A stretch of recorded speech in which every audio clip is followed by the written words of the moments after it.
निकलना पैसा चाहिए, नौकरी लेवे के तो पैसा चाहिए, पढ़ाई करे के तो पैसा चाहिए।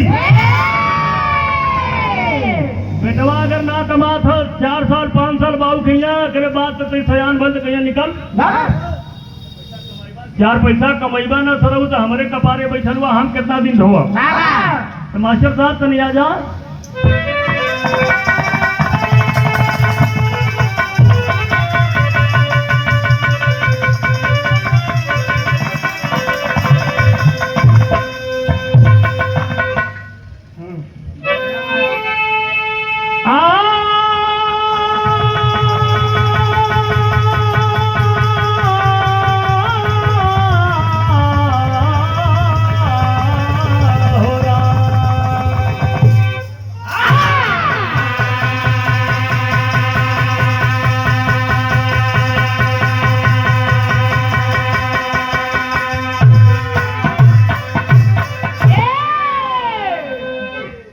एकदम प्योर बनारसी लाए रही मास्टर।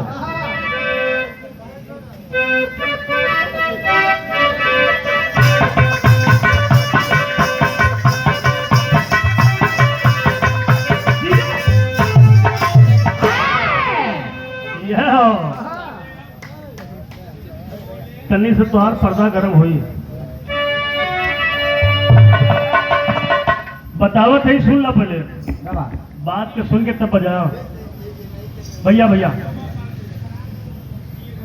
आज के जमाने में हमार ब्याह हो गया,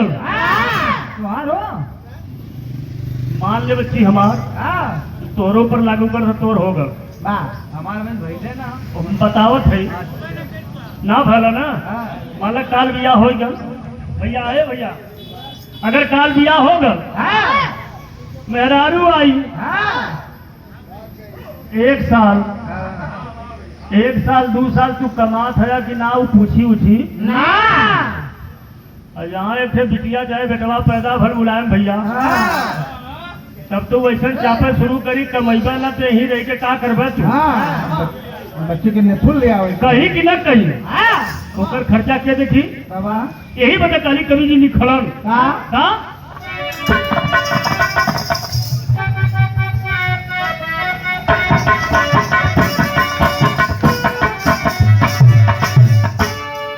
कहे पैसा वही करा ना वही हो पैसा वह करा, अरे पैसा वह करा ना छोड़ी गई दूल्हिनिया भायर बाह परानिया से नीक पैसा।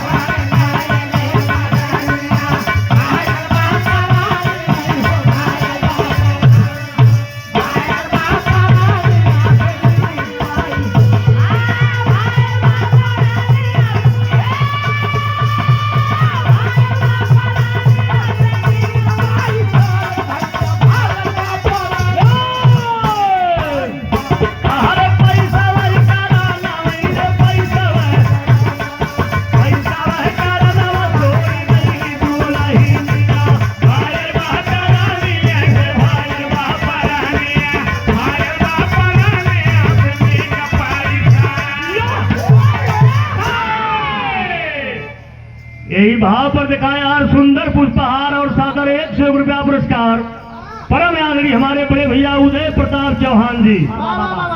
ये आपके कार्यक्रमों द्वारा बहुत बहुत चरणों में प्रणाम पर लगी बड़ा आशीर्वाद के कामना हो।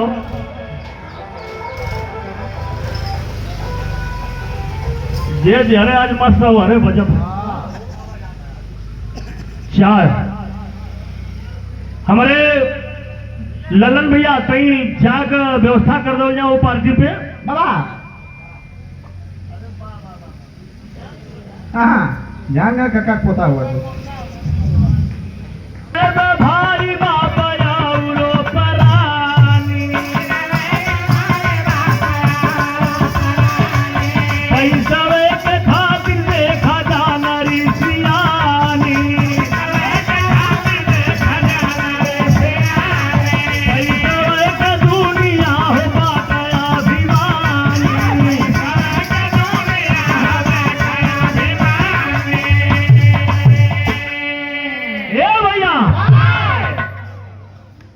आज के जमाना अगर पैसा है तो माई बाप सब चिन्हत हो। अब पैसा ना है तो न माई न बाप।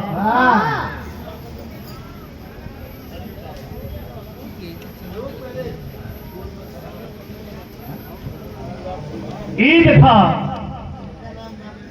अरे भैया वाह ना सुखिर के सलमान के प्रणाम पर लगी बात सादर 200 रुपया पुरस्कार। ए भैया तेरी क्लाइन द मास्टर भैया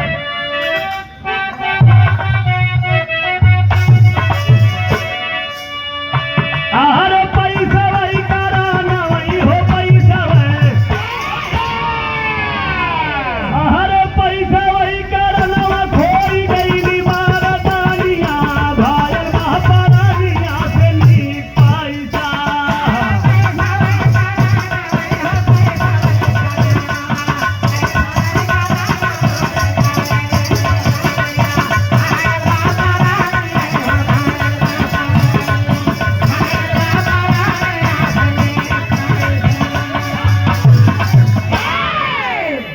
यही भाव पर देखें 101 रुपया पुरस्कार यही पैसा के भाव पर पैसा मिलल हमारे बड़े भैया माननीय श्री यार छोटे लाल यादव।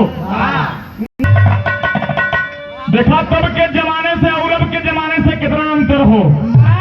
जमाना बदल गई लेकिन मम्मा तू है हुआ।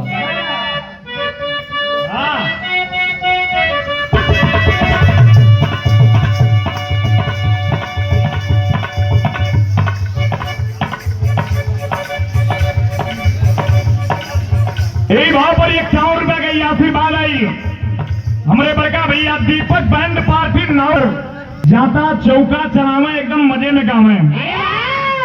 अब तो लोग आया ला तो 7-8 बजे उठे हैं लोग तो कहां से पौरू खोई कलम भैया मौसी रही पहले कम मर्द भी रहना कैसा लगा मास्टर।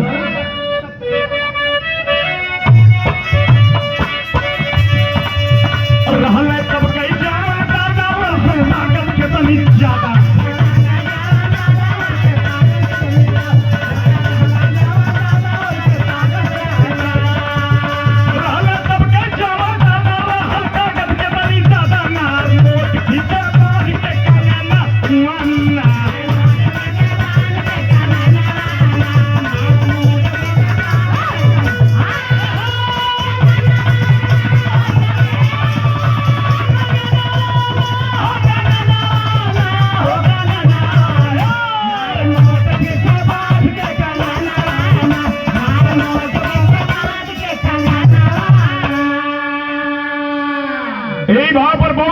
आशीर्वाद मिलल आज के जमाने के जैसे अखिलेश भैया के चाहता हूँ हले तब कई जावन दादा रहन ताकत कितनी ज्यादा।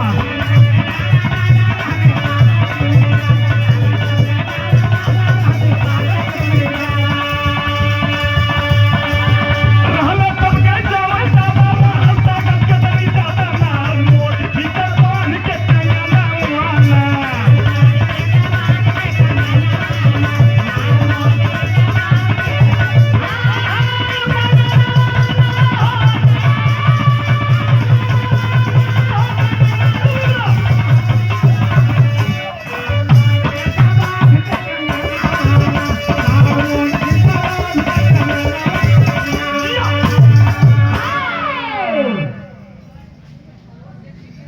लोरी भैया लड़का सयान हो गल अभी लड़का ना रहेगा ना तो दांत गल लगा तो दांत गल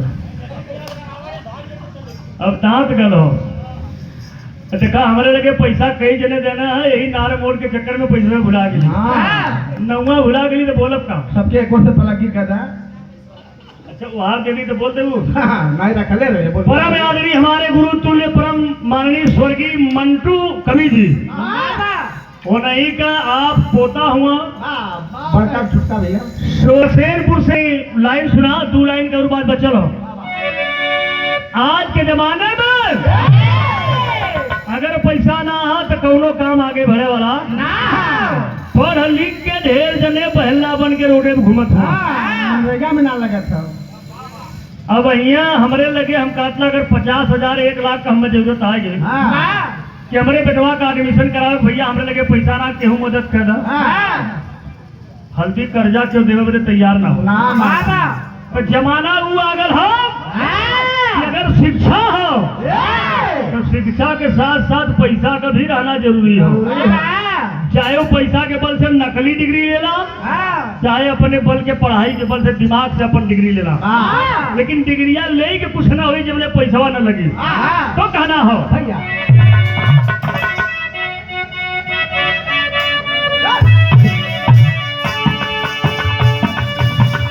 पैसा का हो। अरे पैसा वे तो भाई बात पैसा भाऊ जाई।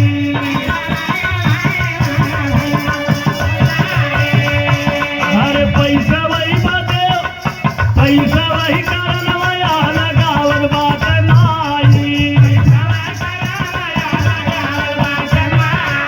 पैसा वही बाते हो बोला बाबू और माई।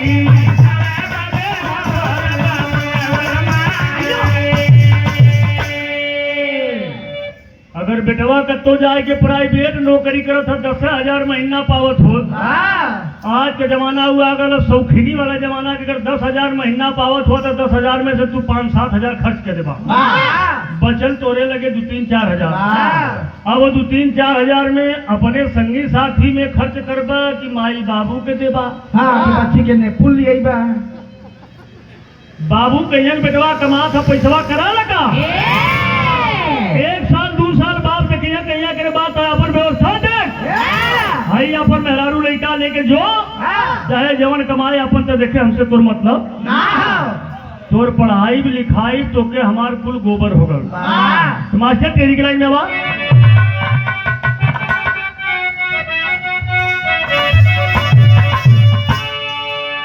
अरे पैसा वही से ना रे भैया पैसा वही से। अरे पैसा वही से छोट पर लागल जब जेठानिया भाई बहतरानिया से नीक पैसा।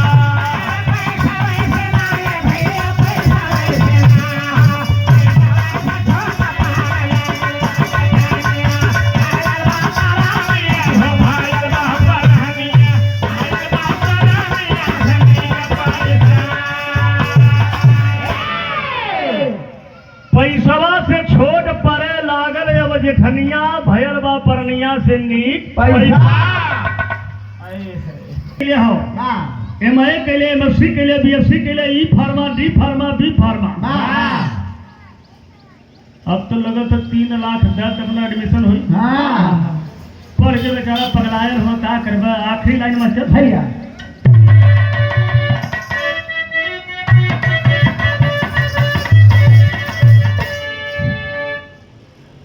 अंतरक लेंगे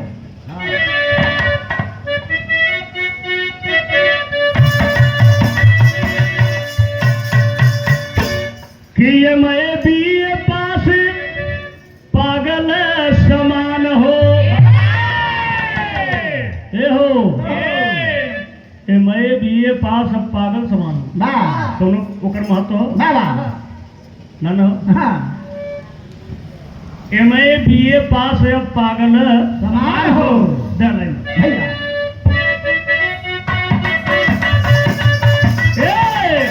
MA BA पास है अब पागल समान हो।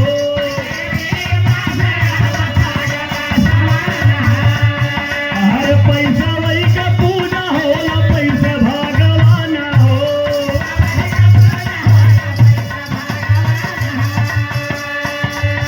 अरे पैसा वही से साफ होला याद बेईमान हो।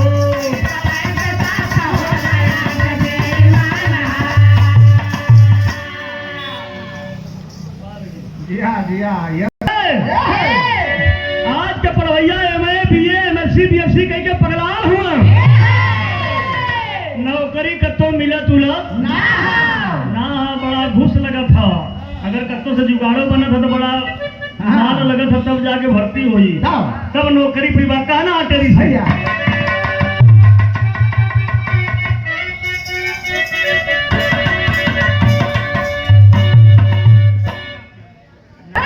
तनी हमारे गाना का लाइन सुना तेरी के लाइन है जो धर्मापुर से हमारे मम्मा हारमोनिया बजावा लो तो मम्मा बहने क्रिस्ता ना ये पैसा बजा पैसा दे तब आवे ना, न ते पैसा तो कहीं काल तोरे में न जाए। अरे पैसा वही कराना वही है पैसा है, अरे पैसा वही कराना मास्टर हो जाइए बजारिया भाई बहकारिया से नीक पैसा।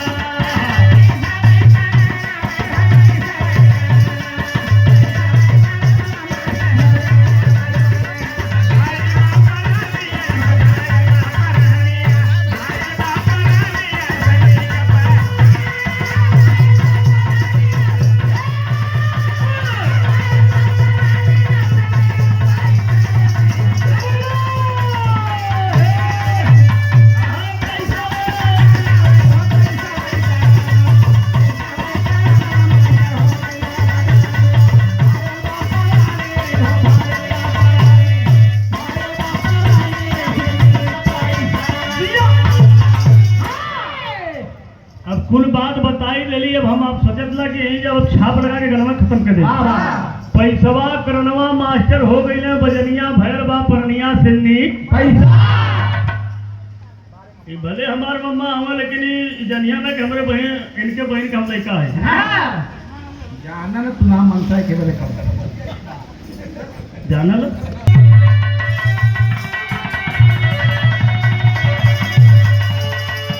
अरे पैसा वही कराना वही हो पैसा है,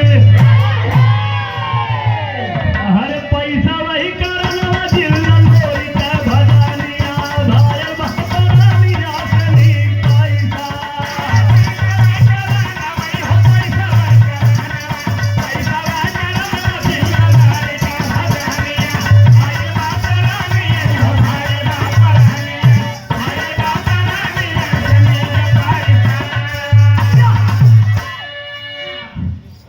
ए भैया ए मास्टर मम्मा लग रहा तनी गर्मी गरमा रहे क्या गुरु महाराज करने की।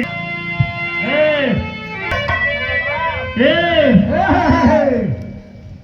जय सिंह भैया कोनो दुल्हन अपने दुल्हा के बड़ा समझावत रहो, कोनो दुल्हन अपने दुल्हा के समझावत हो का हो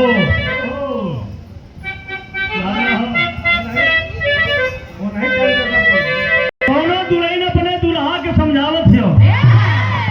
कैसे समझावत रहल?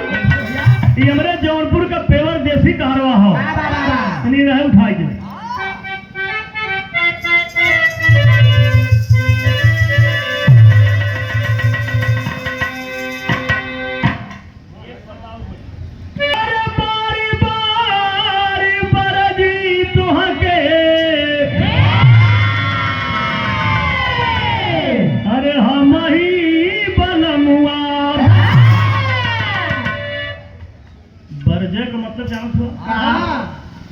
बरजा का मतलब भोजपुरी में कि तुम मने करते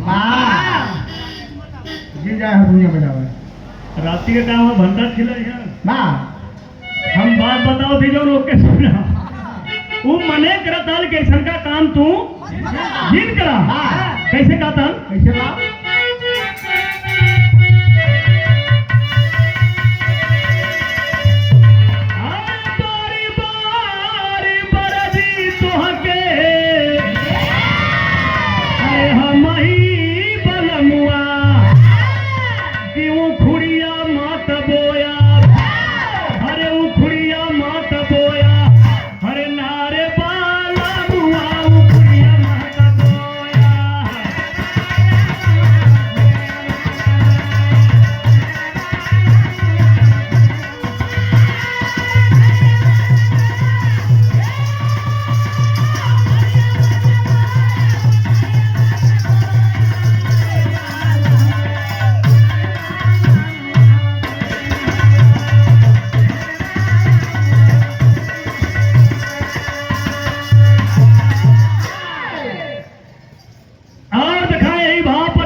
ये हमार सहयोगी हमारे मन से दुआ कले सु खंडक पोई तो उखिया ऐसा चीज है जोने के तैयार भेले ओकर नाम होला बनारस।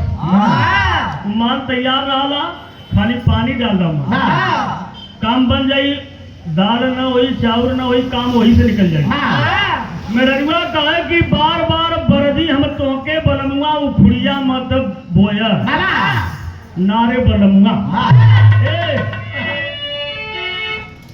अब हो ही गया मर्दवा की डाल